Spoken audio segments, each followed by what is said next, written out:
आज के वीडियो में हम आपको भारत के भौतिक प्रदेश का तीसरे पॉइंट के बारे में चर्चा करने जा रहे हैं, जो है आपका दक्षिण का प्रायद्वीपीय उच्च भूमि। दक्षिण का प्रायद्वीपीय उच्च भूमि जो है यह गोंडवाना लैंड का ही भाग है। जैसे कि प्लेट टेक्टोनिक सिद्धांत के अनुसार 120 मिलियन वर्ष पूर्व से ही भारतीय प्लेट जो है उत्तर की ओर प्रवाहित थे, खिसक रही थी, जिसे कहते हैं क्रम से उत्तर की ओर खिसक रही थी। फिर 50 मिलियन वर्ष में जो भारतीय प्लेट थी, भारतीय प्लेट मतलब ऑस्ट्रेलिया, मेडागास्कर और दक्षिण का प्रायद्वीपीय पठारी भाग एक ही भाग थे। 50 मिलियन वर्ष में अर्थात के पूर्व अर्थात क्रिटेशियस काल के अंत में दक्षिण का ये जो गोंडवाना लैंड था इसका विखंडन होना शुरू हो गया। तो यह जो है ऑस्ट्रेलिया अलग हो गया और मेडागास्कर अलग हो गया। तो इसके दोनों तरफ पूरब की तरफ बंगाल की खाड़ी और पश्चिम की तरफ अरब सागर, दक्षिण की तरफ मन्नार की खाड़ी और हिंद महासागर, ये इनका सबसिडेंस हो गया, अवतरण हो गया, जिसे अवसंबरण कहते हैं, धंस गए। वह जो है वह खाड़ी के रूप में बन गए, सागर के रूप में बन गए। फिर इसी तब दक्षिण का प्रायद्वीपीय पठारी भाग एक अपने वर्तमान स्वरूप में आ गया। आपको थोड़ा सा और बताना चाहते हैं कि दक्षिण हिंद महासागर हो, हिंद महासागर को रत्नगर्भा क्यों कहा जाता है, यह आप जान लीजिए। जब गोंडवाना लैंड का विखंडन हो रहा था, विखंडन हुआ, तो यह सपोज करिए दक्षिण का प्रायद्वीपीय पठारी भाग का भाग जो है यह अपर क्रिटेशियस काल से लेकर के इयोसीन काल में जब महान हिमालय का उत्थान हो रहा था, तो यह जो है गोंडवाना लैंड का विखंडन भी हो रहा था। तब यह पूरे विश्व में जो महाद्वीप हैं सातों और जो महासागर हैं, ये अपने टर्सरी काल के अंत तक अपने वर्तमान स्वरूप में आ गए। अब यही दक्षिण के प्रायद्वीपीय पठारी भाग का जो सबसिडेंस हो गया है, अवतरण हो गया, धंस गया है, जो सागर और महासागर का रूप धारण कर लिए हैं, जो खनिज पदार्थ दक्षिण के प्रायद्वीपीय पठारी भाग में पाए जाते हैं, वही जो उसी का ही भाग धंसा हुआ है, सबसिडेंस जिसे कहते हैं, अवतरण धंस गया है, वही भाग धंसा हुआ है। इसीलिए देखते हैं हिंद महासागर को रत्नगर्भा कहा जाता है। जितने खनिज पदार्थ दक्षिण के प्रायद्वीपीय पठारी भाग में पाए जाते हैं, उससे कम पदार्थ खनिज पदार्थ जो है महासागरों में नहीं पाए जाते हैं और इससे अधिक ही पाए जाते हैं, क्योंकि उसी का भाग यह डूबा हुआ है। इसीलिए हिंद महासागर को रत्नगर्भा कहा जाता है। इसी को रत्नाकर के भी नाम से भी जाना जाता है। तो आज हम चर्चा करेंगे दक्षिण के प्रायद्वीपीय पठारी भाग के बारे में।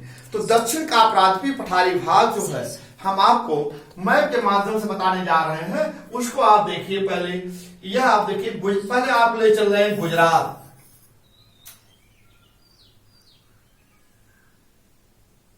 ये देखिए गुजरात से हम आपको ले चल रहे हैं, आप दक्षिण भारत पार आ गए। फिर आप यहां देखिए, ये आप दक्षिण भारत से चल रहे हैं सीधे यहां पर पश्चिम बंगाल की तरफ हम ले चल रहे हैं आपको। ये पश्चिम बंगाल, ये देखिए आपको, हमको यहां देखिए सिक्किम है आपका, यहां पर ये भूटान है, फिर इधर आपका दक्षिण का प्रायद्वीपीय पठारी भाग है। अब देखिए गुजरात के बाद हम कच्छ की खाड़ी पर चलते हैं। ये देखिए यहां पर, अब यहां पर हम आपको श्रीलंका भी बना दे रहे हैं, क्योंकि ये श्रीलंका हो गया आपका। अब आप देखिए यह दक्षिण का प्रायद्वीपीय पठारी भाग कहां से कहां तक है। इसका जो आधार है उत्तर की तरफ है और इसका शीर्ष जो है, सिरा जो है दक्षिण की तरफ है। अब आप देख लीजिए उत्तर पश्चिम में अरावली की पहाड़ियां यहां राजस्थान में है, ये राजस्थान में। इधर आप देखेंगे बुंदेलखंड का पठार, यहां आप देखेंगे सतपुड़ा पर्वत है, ये यहां फिर विंध्याचल पर्वत है। फिर यही सतपुड़ा पर्वत की श्रेणियां आगे चली गई है, यहां पर झारखंड छोटा नागपुर पठार तक, राजमहल की पहाड़ी जिसे कहते हैं। यहां से लेकर के फिर ये आपका पश्चिमी घाट पर्वत है, ये आपका पूर्वी घाट पर्वत है, अविच्छिन्न श्रेणियों में फैला हुआ है। तो यहां से यहां तक जो देखते हैं आप, यह आपका दक्षिण का प्रायद्वीपीय पठारी भाग। इसी का भाग है हिस्सा मेघालय का पठार जो है उत्तर पूर्वी यहाँ उत्तरी पूर्वी भारत में है। ये मेघालय का जिसे कहते हैं मेघालय। मेघालय जो है ये भी मेघालय का पठार जो है दक्षिण प्रारंभिक पठारी भाग का ही हिस्सा है, इसीलिए इसको दक्षिण के प्रारंभिक पठारी भाग परीक्षाओं में अक्सर पूछा जाता है कि मेघालय का पठार किस पठार का हिस्सा है, भाग है, तो आप बताएंगे दक्षिण के प्रारंभिक पठारी भाग का हिस्सा है, जिसे छोटा नागपुर पठार का ही हिस्सा है। अब आप सपोज यहां से आप देखेंगे जो अभी हम आपको बता रहे थे दक्षिण का प्रारंभिक पठारी भाग का, जब अपर जो गोंडवाना लैंड था, जब अपर क्रिटेशियस काल में इसका विखंडन अपर क्रिटेशियस काल से लेकर के इयोसीन काल के प्रारंभ तक गोंडवाना लैंड का विखंडन होना प्रारंभ हो गया था। तो अपर क्रिटेशियस काल से लेकर के गोंडवाना लैंड का जब विखंडन होना शुरू हो गया तो यह आप सपोज कर लीजिए ऑस्ट्रेलिया, मेडागास्कर, ये जो है और दक्षिण का प्रारंभिक पठारी भाग ये जो थे ये भारतीय प्लेट के नाम से जाने जाते थे। अपर क्रिटेशियस काल में इनका जो है टूट गए और यह पूर्व में बंगाल की खाड़ी, आपको बता रहे थे जो ये बंगाल की खाड़ी, बंगाल की खाड़ी, ये आपका अरब सागर, यहां आप देखेंगे मन्नार की खाड़ी, भाई मन्नार की खाड़ी है, ये आपका नीचे जो है हिंद महासागर है, यहां देखेंगे पाक खाड़ी भी है, ये पाक खाड़ी है, यहां पर पाक की खाड़ी, पाक खाड़ी, ये आपका श्रीलंका है, क्या है श्रीलंका, ये आपका बांग्लादेश है, बांग्लादेश है। अब ये आपका भूटान है, यहां पर, यहां आपका म्यांमार है। अब इसी तरह से ये भाग है। अब यह वर्तमान स्वरूप जो पाया है दक्षिण का प्रारंभिक पठारी भाग का वर्तमान स्वरूप अपर क्रिटेशियस काल से लेकर के इयोसीन काल के बीच में यह दक्षिण का प्रारंभिक पठारी भाग का निर्माण हुआ। अब देखना है यह कि दक्षिण का प्रारंभिक पठारी भाग का उत्तरी सिरा जो है, उत्तरी पश्चिमी भाग जो है, यह अरावली पर्वत है आपका, यह कौन सा पर्वत है अरावली, उत्तर पश्चिम में, यह आपका सतपुड़ा पर्वत, यह आपका विंध्य पर्वत, यही श्रेणियां महादेव सतपुड़ा पर्वत की श्रेणियां हैं। अगले हम लेक्चर में आपको बताएंगे महादेव, यह आपका राजमहल की पहाड़ियां, यहां से लेकर के यह आपका है पूर्वी घाट, ये क्या है पूर्वी घाट, यह आपका पश्चिमी घाट। अब आप सपोज कर लीजिए यह जो है राजस्थान से लेकर के कन्याकुमारी तक, कन्याकुमारी यहां है आपका, तो अब इसकी लंबाई जो है राजस्थान में कन्याकुमारी से लेकर के आपका राजस्थान से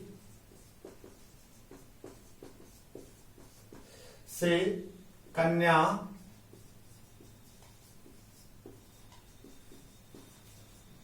तक इसकी लंबाई उत्तर दक्षिण 1700 किलोमीटर है। कितना है 1700 किलोमीटर है। अब पूर्व पश्चिम की लंबाई गुजरात से लेकर के पश्चिमी बंगाल तक इसकी लंबाई जो है पश्चिम बंगाल तक, अर्थात पश्चिम से पूरब तक लंबाई, पश्चिम पूरब तक की लंबाई पश्चिम से पूरब तक की चौड़ाई 1400 किलोमीटर है। कितना है 1400 किलोमीटर है। अर्थात दक्षिण के प्रारंभिक पठारी भाग का कुल क्षेत्रफल जो है, इसका कुल क्षेत्रफल 16 लाख वर्ग किलोमीटर में फैला हुआ है। 16 लाख वर्ग किलोमीटर में फैला है ये। अर्थात देख लीजिए कि भारत दक्षिण के पृथ्वी पठार के उत्तर दक्षिण की लंबाई जो है 1700 किलोमीटर है, या राजस्थान से लेकर के कन्याकुमारी तक इसकी लंबाई 1700 किलोमीटर है। अब पूर्व पश्चिम तक की चौड़ाई इसकी जो है गुजरात से लेकर के पश्चिम बंगाल तक 1400 किलोमीटर है। इसका कुल क्षेत्रफल जो है 16 लाख वर्ग किलोमीटर में फैला हुआ है। अब इसको देखिए, हम आगे बता रहे हैं कि इसका विभाजन जो है दक्षिण के पृथ्वी पठारी भाग का विभाजन सर्वप्रथम किसने किया था? दक्षिण के पृथ्वी पठारी भाग का डॉक्टर एसपी चटर्जी ने दक्षिण के पृथ्वी पठारी भाग का विभाजन सर्वप्रथम डॉक्टर एसपी चटर्जी ने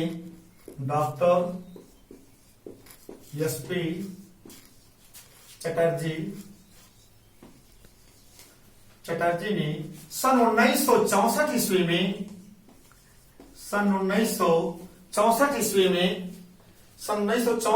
में इसे 8 बृहद एवं 25 मध्यम स्तरीय क्षेत्रों में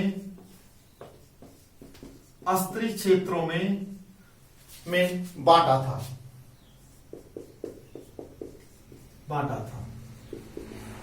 भारत का इस पृथ्वी पठारी भाग का विभाजन सर्वप्रथम जो है डॉक्टर एसपी चटर्जी ने सन 1964 ईस्वी में इसको 8 बृहद एवं 25 मध्यम स्तरीय क्षेत्रों में बांटा था। परीक्षाओं में यह पूछा जाता है कि दक्षिण के पृथ्वी पठारी भाग का विभाजन सर्वप्रथम किस भूवैज्ञानिक ने किया था? तो आप बताएंगे डॉक्टर एसपी चटर्जी ने भारत के पृथ्वी पठारी का सर्वप्रथम विभाजन किया था। कितने भागों में किया था? हम आपको बता दिए 8 बृहद एवं 25 मध्यम स्तरीय भागों में किया था।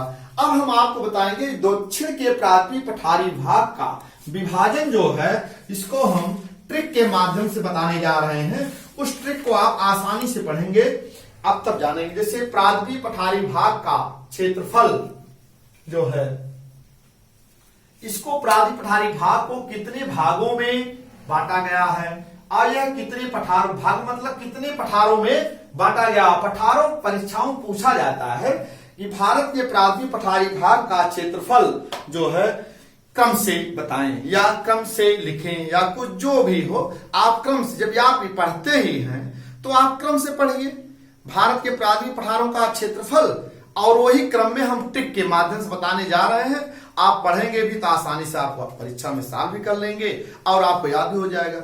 ऐसा नहीं होता कि आप पृथ्वी पठारों का अध्ययन नहीं करते हैं। पृथ्वी पठारों का आप अध्ययन करते हैं, लेकिन वह सिस्टमेटिक ढंग से नहीं करते हैं। जब आप अध्ययन करिए तो सिस्टमेटिक ढंग से अध्ययन करिए, ताकि आप परीक्षा में 1 सेकंड नहीं लगेगा, आप परीक्षा में अपना प्रश्न सॉल्व कर लेंगे ट्रिक के माध्यम से। वह ट्रिक के माध्यम से हम जो है दक्षिण के पृथ्वी पठारों का क्षेत्रफल जो है वह अवरोही क्रम में हम बताएंगे। अब आप उस ट्रिक को याद रखेंगे तो 1 मिनट नहीं लगेगा, परीक्षा में अपना क्वेश्चन आप सॉल्व कर लेंगे। तो आप देखिए, हम आपको बताने जा रहे हैं पृथ्वी पठारी भागों का पृथ्वी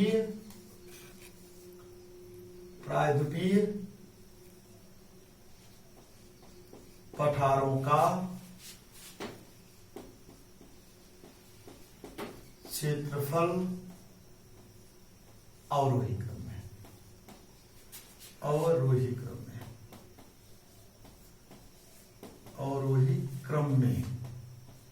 क्रम में आप जानते होंगे बढ़ते से घटते क्रम में तो है आपका द तेक रामा विंदच्छो, विंदच्छो, रामा विंदच्छो तबु में, गम तबु में। ये आपका ट्रिक के माध्यम से हम बता रहे हैं, इस ट्रिक को आप याद रख लीजिएगा। अब देखिए द तेक राम विंदच्छो, रामा विंदच्छो गम तबु में। तो आप इस ट्रिक के माध्यम से क्रम से है बढ़ते से घटते क्रम में ये पठारों का क्षेत्रफल है। अब पहला आपका है 10 क्या होता है, देखिए लिख दे रहे हैं पहले उसका विस्तार हम। 10 से दक्कन का पठार, दक्कन का पठार। ते से तेलंगाना, तेलंगाना का पठार। का से कर्नाटक का पठार, कर्नाटक का पठार। रा से राजस्थान का पठार, का पठार। ये हम महाभारत पठार के नाम से भी जानते हैं। महाभारत, महाभारत,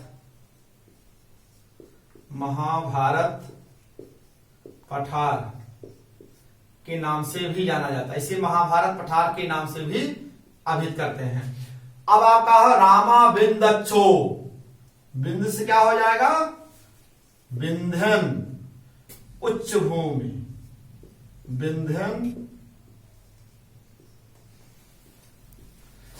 विंध्यन हिमाचल एवं बघेलखंड का पठार, बघेलखंड पठार। विंदच्छो 10 है, देखिए आप क्रम से याद रखिएगा। 10 है दंडकारण्य, 10 है दंडकारण्य, दंडकारण्य का पठार। छो से छोटा नागपुर का पठार, छो से छोटा नागपुर का पठार, छोटा नागपुर का पठार। फिर इधर ग से गढ़ जात, गढ़ जात की पहाड़ियां, गढ़ जात की, जिसे हम उड़ीसा की उच्च भूमि के नाम से जानते हैं, इसे उड़ीसा का पठार के नाम से भी जाना जाता है। अब गम देखिए, मां से क्या हो जाएगा आपका, महानदी बेसिन, महानदी बेसिन। अब इसके बारे में हम चर्चा करेंगे आगे। महानदी बेसिन जिसे हम छत्तीसगढ़ के मैदान के नाम से भी जानते हैं। त से तमिलनाडु का पठार, जिसे तमिलनाडु की उच्च भूमि के नाम से जानते हैं, तमिलनाडु की उच्च भूमि, तमिलनाडु की उच्च भूमि। में से बुंदेलखंड, बुस क्या होगा, बुंदेलखंड, बुंदेलखंड का पठार, पठार। में से मेघालय, में से मेघालय, मिकिर की उच्च भूमियां एवं मिकिर की उच्च भूमि। ये देखिए आपके प्रादपीय पठारों का क्षेत्रफल जो है अवरोही क्रम है। परीक्षाओं में अक्सर पूछा जाता है कि भारत का सबसे बड़ा पठार कौन सा है, तो आप कौन सा बताएंगे, क्रम। इसमें क्रम से यदि आप याद किए हैं तो पहले सबसे बड़ा कौन सा, दक्कन का पठार है, तेलंगाना का पठार है, कर्नाटक का पठार है, राजस्थान का पठार है, महाभारत का पठार है, विंध्याचल या बघेलखंड का पठार है, या दंडकारण्य का पठार है, या छोटा नागपुर का पठार है। अब इसको आप ट्रिक के माध्यम से याद रखेंगे तो आपको आसानी से याद हो जाएगा। तो हम देखिए यह ट्रिक के माध्यम से आप बताए हैं, द तेक रामा विंदच्छो गम तबु में। अब आप याद रखिए द तेक रामा बिंदच्छो गम तबु में। अब इस तरह से याद करेंगे तो आपको आसानी से सब प्रश्न आपको सॉल्व हो जाएंगे। और वैसे आप पठारों को पढ़ते भी थे, आप पढ़ते थे, लेकिन उसको सिस्टमेटिक ढंग से आप नहीं पढ़ते थे। आप सिस्टमेटिक ढंग से पढ़िए, आप परीक्षा में सब प्रश्न आप सॉल्व कर लेंगे। अक्सर पूछा जाता है, अब क्षेत्रफल पूछा जाता है। अब हम आपको बता दें, जैसे दक्कन, अब एक एक पठार के बारे में हम चर्चा करने जा रहे हैं, उसको आप थोड़ा देखते रहिए। अब देखिए, जैसे दक्कन का पठार है, दक्कन का पठार, दक्कन का पठार क्रम से बताएंगे, सब के बारे में हम चर्चा कर दे रहे हैं, आप जान लीजिए। दक्कन के पठार का कुल क्षेत्रफल जो है, यह दक्कन के पठार को पहले हम आपको बता दें, दक्कन के बेसाल्ट पठार, इसे बेसाल्ट पठार या लावा पठार, लावा पठार या ज्वालामुखी पठार, या इसे हम काली मिट्टी, काली मिट्टी एवं कपास की मिट्टी, रेगुड़, रेगुड़ भी, रेगुड़, रेगुड़ मिट्टी के नाम से भी जानते हैं, रेगुड़ मिट्टी के नाम से भी जानते हैं। इसका कुल क्षेत्रफल आप देखिए, दक्कन के पठार का, दक्कन के पठार को हम बेसाल्ट के पठार के नाम से, लावा पठार, ज्वालामुखी का पठार, काली मिट्टी, कपास की मिट्टी या रेगुड़ मिट्टी के नाम से भी जानते हैं। इसका कुल क्षेत्रफल जो है, इसका कुल क्षेत्रफल, कुल क्षेत्रफल 5 लाख वर्ग किलोमीटर में फैला हुआ है। विस्तार कहां कहां है? गुजरात, गुजरात, दक्षिणी पूर्वी राजस्थान, दक्षिणी पूर्वी राजस्थान, मध्य प्रदेश, महाराष्ट्र इसका सर्वाधिक विस्तार है, महाराष्ट्र, उत्तरी आंध्र प्रदेश, उत्तरी कर्नाटक आदि राज्यों में फैला हुआ है, आदि राज्यों में है। यह जो है आपका दक्कन का पठार है।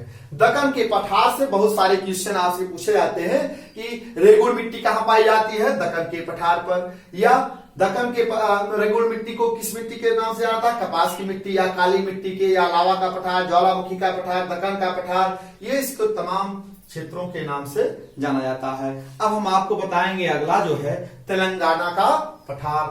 अब देखिए, इस कोड को की व्याख्या हम कर रहे हैं। अब इस व्याख्या को आप समझिए पहले आसानी से, तब आपको सब प्रश्न सॉल्व हो जाएंगे। अब देखिए, ते से क्या होता है? तेलंगाना, ते से तेलंगाना का पठार। आप देखिए, दूसरा आपका है तेलंगाना का पठार, तेलंगाना का पठार। देखिए, तेलंगाना के पठार को आंध्र पठार के नाम से भी जाना जाता है। आंध्र पठार के नाम से भी जाना जाता है। ये इसका विस्तार, इसका कुल क्षेत्रफल, इसका कुल क्षेत्रफल जो है 2 लाख वर्ग किलोमीटर में फैला हुआ, 2 लाख वर्ग किलोमीटर में फैला हुआ है। कौन कौन से राज्य आते हैं यह आप जान लीजिए? तेलंगाना, तेलंगाना, आंध्र प्रदेश, आंध्र प्रदेश, इसका विस्तार है, विस्तार है। देखेंगे, यह हो गया दूसरा आपका क्रम से है ये। अब दक्कन का पठार हो गया, तेलंगाना हो गया। अब का देखेंगे आपके क्या होगा? कर्नाटक का पठार। कर्नाटक का पठार का कुल क्षेत्रफल जो है, हाँ, कर्नाटक के पठार को हम मैसूर के पठार के नाम से भी जानते हैं। तीसरा आपका है कर्नाटक का पठार, कर्नाटक का पठार। मैसूर के पठार के नाम से भी जानते हैं, इसे मैसूर को पठार जानते हैं, से भी जानते हैं।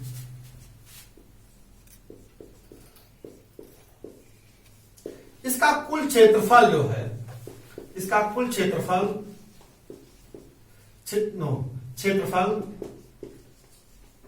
1,83,000 वर्ग किलोमीटर है। 1,000 वर्ग किलोमीटर है। अब आप देखिए यह कितने राज्यों में फैला हुआ है? केरल। इसका विस्तार जो है केरल, कर्नाटक में विस्तार है। अब आप याद रखिएगा मैसूर के पठार पर इसकी मुख्य नदी कौन सी है? मैसूर के पठार या कर्नाटक के पठार पर इसकी कौन नदी बहती है? कावेरी नदी। कावेरी नदी प्रमुख नदी है। कावेरी नदी बहती है इस पठार से, इस पठार से कावेरी नदी बहती है। यह आपका हो गया दक्कन का, हो गया तेलंगाना का, हो गया अब कर्नाटक का पठार। अब रा देखिए, रा से क्या होगा आपका? राजस्थान या मालवा का पठार। ये आपको हो जाएगा चौथा पॉइंट है, राजस्थान या महाभारत का पठार। महाभारत का पठार। अब आप देख लीजिए, इसका कुल क्षेत्रफल हम बता दे रहे हैं। इसका कुल क्षेत्रफल 1,00,000, इसका कुल क्षेत्रफल 1,67,000 वर्ग किलोमीटर है।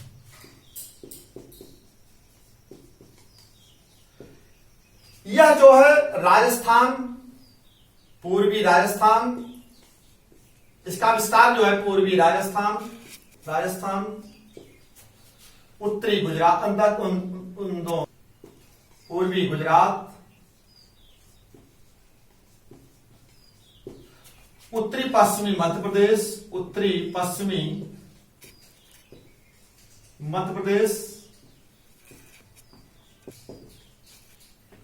अब आप समझिए राजस्थान का पठार जो है उसे हम महाभारत के पठार के नाम से भी जानते हैं। इसका कुल क्षेत्रफल 1,67,000 वर्ग किलोमीटर में फैला हुआ है। इसका विस्तार जो है पूर्वी राजस्थान, पूर्वी गुजरात, उत्तरी पश्चिमी मध्य प्रदेश में इसका विस्तार है।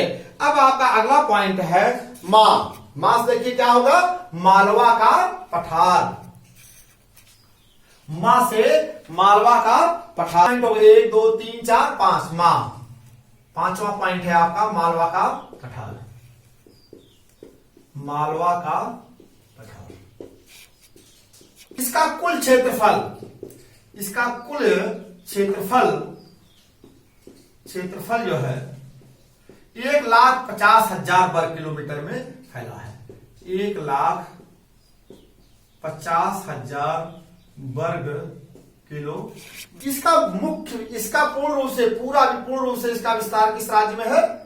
कहां है? पूर्ण रूप से मध्य प्रदेश में है। मध्य प्रदेश में इसका विस्तार है। मालवा के पठार पर मध्य प्रदेश की राजधानी भोपाल शहर स्थित है। भोपाल शहर किस नदी के तट पर स्थित है? ऐसा नहीं है, यह किसी नदी के तट पर स्थित नहीं है। यह पार्वती और बेतवा नदी के दोआब पर स्थित है।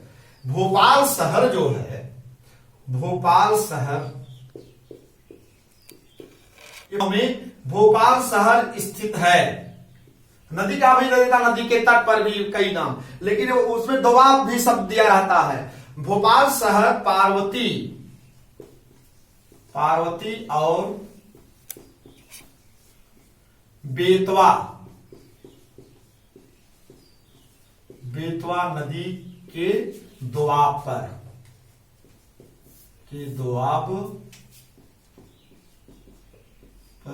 स्थित है। दोआब में स्थित है। मालवा पठार हो गया। अब अगला पॉइंट आपका है विंध्याचल या बघेलखंड का पठार, विंध्यखंड का पठार। अब देखिए ये विंध्या छठा पॉइंट है। अच्छा, चल विंध्याचल एवं बघेल खंड का पठार। यह अब इसका समझ लीजिए, इसका कुल क्षेत्रफल जो है 1,40,000 वर्ग किलोमीटर में 1,44,000 वर्ग किलोमीटर में, 1,44,000 किलोमीटर में फैला हुआ है।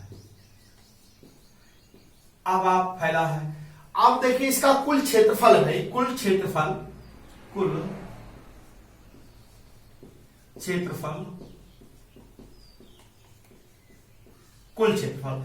विंध्याचल या बघेलखंड का पठार का कुल क्षेत्रफल 1,44,000 वर्ग किलोमीटर में है।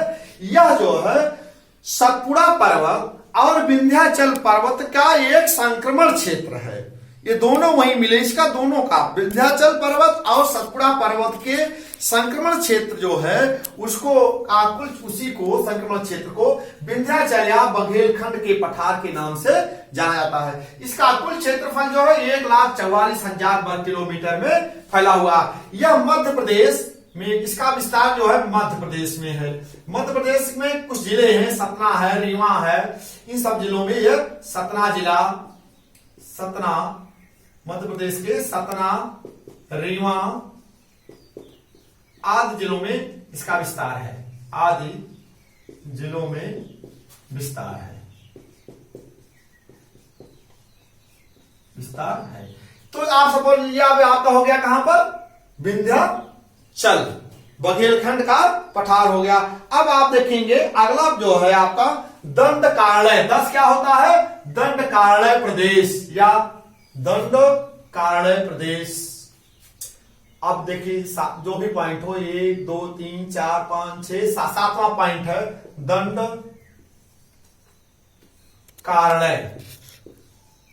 दंडकारण्य प्रदेश। ये परीक्षाओं में पूछा जाता है दंडकारण्य प्रदेश किन किन राज्यों में इसका विस्तार है। अब आप सपोज कर लीजिए दंडकारण्य प्रदेश का विस्तार जो है छत्तीसगढ़, उड़ीसा और आंध्र प्रदेश। अब आप समझिए छत्तीसगढ़ का दक्षिणी छत्तीसगढ़ प्रदेश का दक्षिणी 36 राज्य एवं पश्चिमी उड़ीसा, आंध्र प्रदेश, उत्तरी आंध्र प्रदेश में इसका विस्तार है।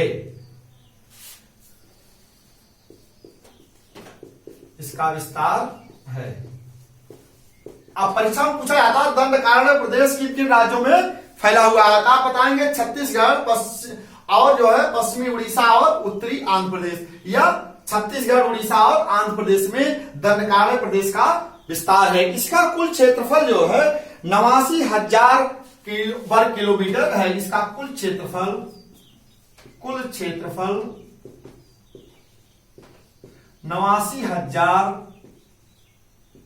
वर्ग किलोमीटर है। अब ये आप सब बोलिए, इससे परीक्षाओं में पूछा जाता है अब दंडकारण्य प्रदेश किन किन राज्यों में फैला हुआ है। आप जान लीजिएगा छत्तीसगढ़, उड़ीसा, आंध्र प्रदेश, और इसका कुल क्षेत्रफल जो है 89,000 वर्ग किलोमीटर है। अब आप देखेंगे छो से क्या होगा आपका, छो से होगा छोटा नागपुर का पठार, छोटा नागपुर का पठार।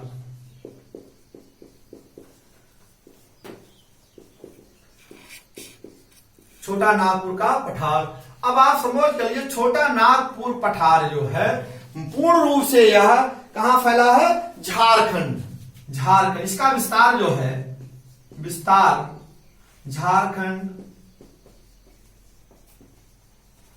झारखंड एवं पश्चिमी बंगाल का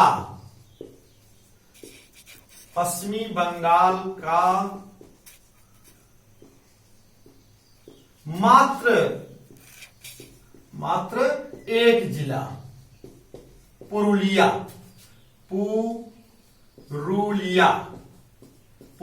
जिला सम्मिलित है इसमें। पुरुलिया है। ये परीक्षा में पूछा जाता है कि पश्चिम बंगाल का कौन सा जिला छोटा नागपुर पठार पर स्थित है। तो आपको याद रखना पड़ेगा पश्चिम बंगाल का मात्र एक, पश्चिम बंगाल का पश्चिमी जिला मात्र, वह उसका नाम है पुरुलिया जिला। वह जिला जो है छोटा नागपुर पठार पर स्थित है। छोटा नागपुर पठार पर एक मुख्य नदी बहती है, दामोदर नदी घाटी, दामोदर नदी। तो दामोदर नदी जानते हैं गोंडवाना युगीन कोयला का विस्तार भी है और वह एक भ्रंश घाटी भी है। भ्रंश घाटी से होकर के बहती है। जब हम नदियों का प्रवाह बताएंगे तो इसके बारे में विस्तार से चर्चा करेंगे। तो यहाँ पर एक पठार है रांची का पठार। यहाँ छोटा नागपुर पठार पर एक रांची का पठार है। रांची का पठार। रांची के पठार पर कौन सा शहर स्थित है? रांची शहर स्थित है। कौन सा शहर? आप सपोज के लिए छोटा नागपुर पठार जो है ये खनिज संपदा के दृष्टिकोण से बहुत ही संपन्न है। सभी खनिज पदार्थ यहाँ पर पाए जाते हैं। इसलिए यहाँ पूरे भारत की अर्थव्यवस्था जो निर्भर होती है खनिज पर, वो छोटा नागपुर के पठार पर है। यह आपका हो गया से छोटा नागपुर का पठार। इसका कुल क्षेत्रफल जो है इसका 87,000 वर्ग किलोमीटर है। 87। अब हो गया आपका छोटा नाग गढ़ क्या होता है? 9 पॉइंट। गढ़ जात की पहाड़ियां क्या है? गढ़ जात की पहाड़ियां। अब आप समझ लीजिए गढ़ जात की पहाड़ियां जो है यह इसको उड़ीसा की उच्च भूमि के नाम से भी जानते हैं। इसे जो है उड़ीसा की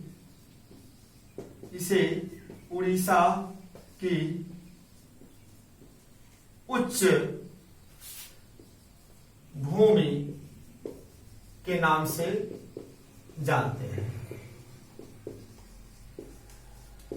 अर्थात इसे उड़ीसा का पठार के नाम से भी जाना जाता है। अब इसका देखिए यहां पर एक मलयन गिर चोटी है। इस गढ़जात की पहाड़ियों पर मलयन गिर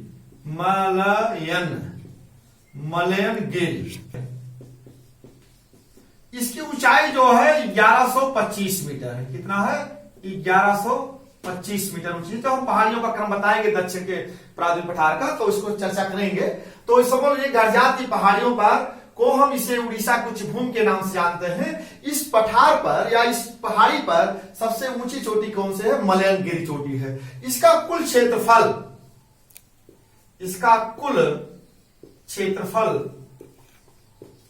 कितना है? 76,000 वर्ग किलोमीटर में फैला हुआ है। 76,000 वर्ग फैला है, क्षेत्रफल है। अब इसका विस्तार जो है पूर्ण रूप से उड़ीसा में है। क्या है? म से क्या कहते हैं उसे? महानदी बेसिन।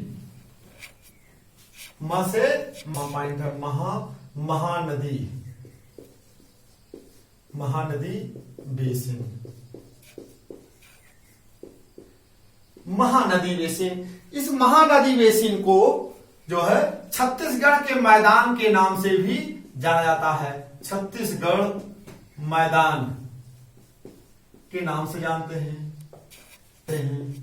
अब देखिए छत्तीसगढ़ के मैदान, इस महानदी बेसिन को हम छत्तीसगढ़ मैदान के नाम से जानते हैं और इसका कुल क्षेत्रफल जो है 72,000 वर्ग किलोमीटर है। इसका कुल क्षेत्रफल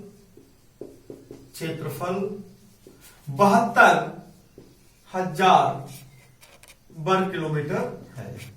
छत्तीसगढ़ में इसका विस्तार जो है कहां है? छत्तीसगढ़ में है।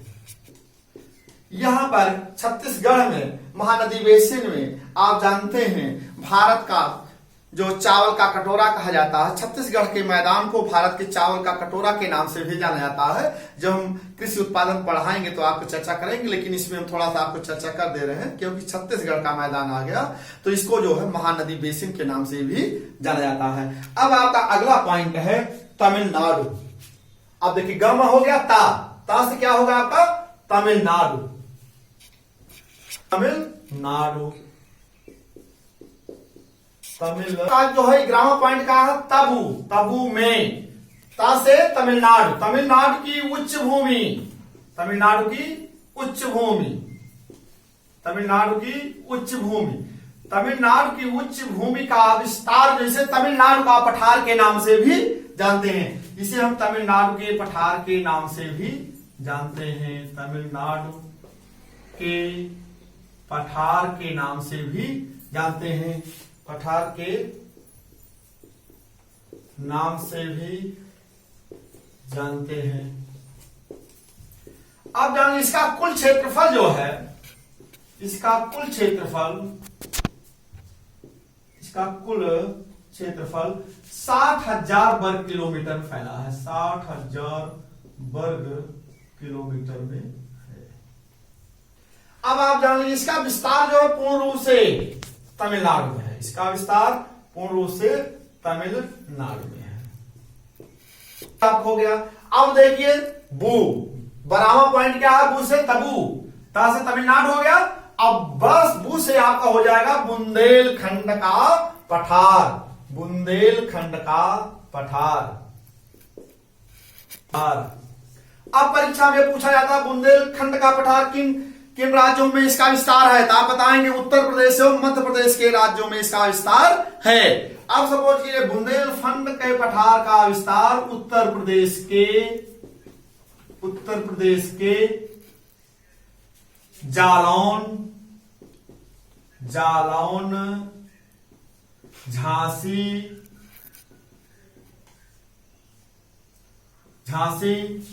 हमीरपुर,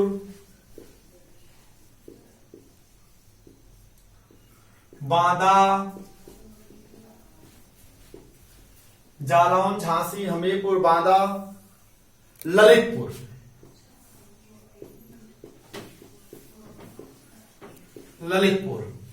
देखिए उत्तर प्रदेश के 5 जिलों में जालौन, झांसी, हमीरपुर, बांदा और ललितपुर अक्सर क्वेश्चन पूछा जाता है परीक्षाओं में, याद रखिएगा आप लोग।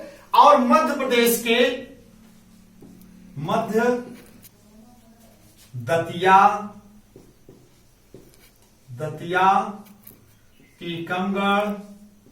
टीकमपुर है, गढ़ नहीं, टीकमपुर, छतरपुर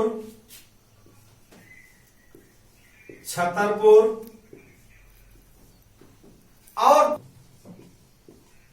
पन्ना। मध्य प्रदेश के 4 जिलों में, उत्तर प्रदेश के 5 जिलों में बुंदेलखंड का पठार का विस्तार है। इसका कुल क्षेत्रफल जो है आपका 54,000 वर्ग किलोमीटर में है। इसका कुल क्षेत्रफल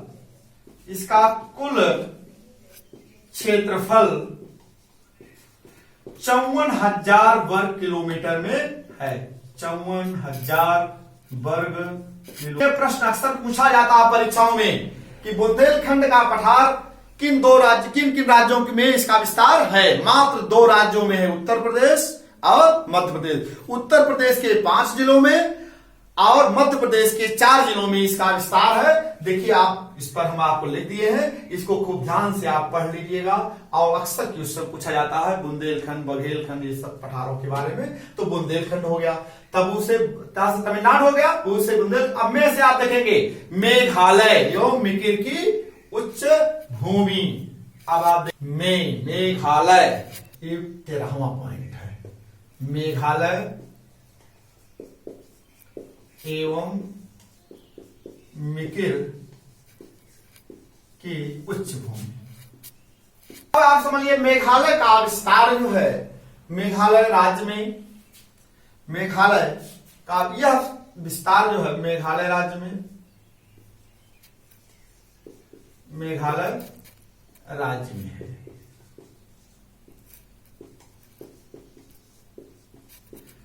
अब देखिए मेघालय के पठार, इसे हम मेघालय के पठार के नाम से जानते हैं, जिसे शिलांग के पठार के नाम से भी जाना जाता है। इसे शिलांग पठार, शिलांग पठार के नाम से भी जानते हैं, शिलांग पठार के नाम से भी जानते हैं। अब आप सपोज के लिए मेघालय पठार पर गारो, खासी और जयंतिया 3 पहाड़ियां स्थित हैं और ये विश्व में सर्वाधिक वर्षा भी होती है। कहां पर होती है? पहले चेरापूंजी में था, लेकिन अब वो स्थान बदल करके मासिनराम में हो गया है। खासी पहाड़ी के दक्षिण में मासिनराम स्थित है। विश्व का सर्वाधिक वर्षा का स्थान का नाम है भारत, या भारत में विश्व में सर्वाधिक वर्षा कहां होती है? मेघालय राज्य के मासिनराम नामक क्षेत्र में। तो यहां सपोज के लिए मेघालय में 3 पहाड़ियां हैं, गारो, खासी, जयंतिया, 3 पहाड़ियां हैं क्रम से पश्चिम से पूरब की तरफ। गारो, खासी और जयंती। खासी पहाड़ी के दक्षिण मासिनराम नाम, मासिन राम गांव का नाम है। यहीं पर जो है गांव है, यहीं पर विश्व की सर्वाधिक वर्षा होती है। विश्व की सर्वाधिक वर्षा, विश्व की इस स्थान पर मासिनराम में विश्व की सर्वाधिक वर्षा होती है। अब आप सपोज कर लीजिए, फिर आपका मेघालय का पठार हो गया, इसे हम शिलांग के पठार के नाम से जानते हैं। और यहां पर देखिए गारो, खासी, जयंतिया 3 पहाड़ियां, यह जो है मेघालय का पठार दक्षिण के प्राथमिक पठारी भाग का हिस्सा है। यह माल्टा गैप के कारण, सबसिडन अवतरण हो जाने के कारण यह दक्षिण के प्राथमिक पठारी भाग से अलग हो गया, और लेकिन उसी का हिस्सा है। ये छोटा नागपुर पठार का ही हिस्सा है, जिसे मेघालय का पठार के नाम से जानते हैं। ये अक्सर परीक्षाओं में पूछा जाता है कि दक्षिण का प्राथमिक पठारी भाग से कौन संबंध रखता है? शिलांग का पठार संबंध रखता है। अब आप देखिए इसी के क्रम से आगे मिकिर की पहाड़ियां में जो गारो, खासी, जयंतिया पहाड़ियों के, अब आप सपोज कर लिए जैसे ये गारो पहाड़ी हो गई, ये खासी पहाड़ी हो गई, ये जयंतिया पहाड़ी हो गई।